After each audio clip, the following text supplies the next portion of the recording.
there's been this rash of much more serious violations of the scientific ethos in social psychology in the last 4 or 5 years. There have been fraud cases in other fields, but it's gotten a lot of attention in social psychology just because numerous high-profile, tenured, famous professors have basically been busted for just making up data in social psychology. And folks at University of Michigan and leading Dutch universities. And so this is one example, a researcher from Tilburg, who, when he finally admitted that he had actually fabricated the data in dozens of projects, says, "I have failed as a scientist." So I only put this up because it so closely links to this notion of identity and the ethos of being a scientific researcher. This was a superstar researcher in psychology. He was the dean of social and behavioral sciences at Tilburg. He won multiple career prizes by the time he was in his 30s, had 150 publications, was a superstar in the field. And as he later admitted, he actually wrote a biography. He traces, the point at which he started just making up data. He just started changing his data sets. So he's retracted at least 55 articles. He had all these important articles on racial bias and all these very socially important topics, including from leading journals. He had a retraction from Science, a retraction from all the leading psychological work.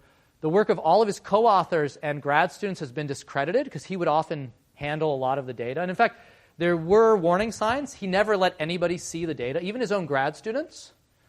They could help, run the labs, but he wouldn't share the data with them. That seems like a problem. That seems like a warning sign. He was, forced to resign.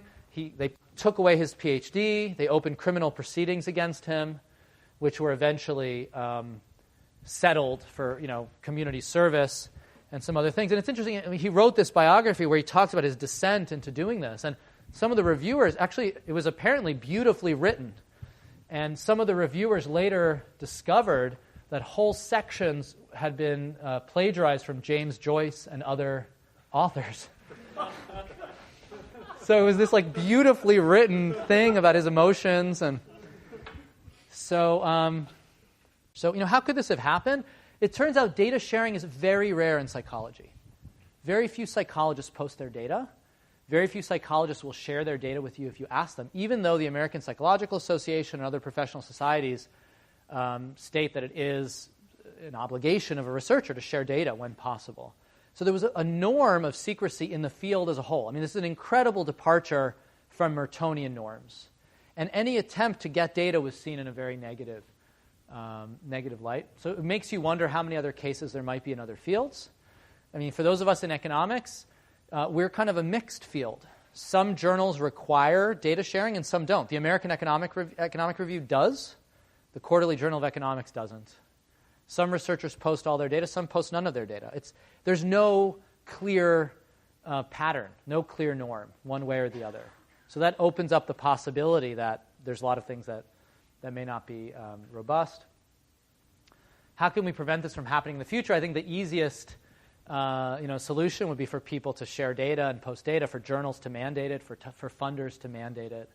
Although there's some practical complications there. So even, say, in the American Economic Review, even though for 10 years people have been meant to post their data for the AER, if you actually try to go to the data archive and download data sets, many of them are basically incomprehensible. So the AER hasn't done a very good job of actually checking that the data is meaningful. So people have sometimes just posted variables with weird names and it's very difficult to actually back out what exactly is going on. Other people do a better job. So we're in a period of transition. 20 years ago, before the internet, before everybody had a supercomputer in their pocket, basically, with smartphones, et cetera, it was actually just logistically much harder to access lots of data and replicate. And now it's a lot easier. So we're in a transitional phase where ultimately we hope we get to a point where data is freely shared, but we're very far from that point right now.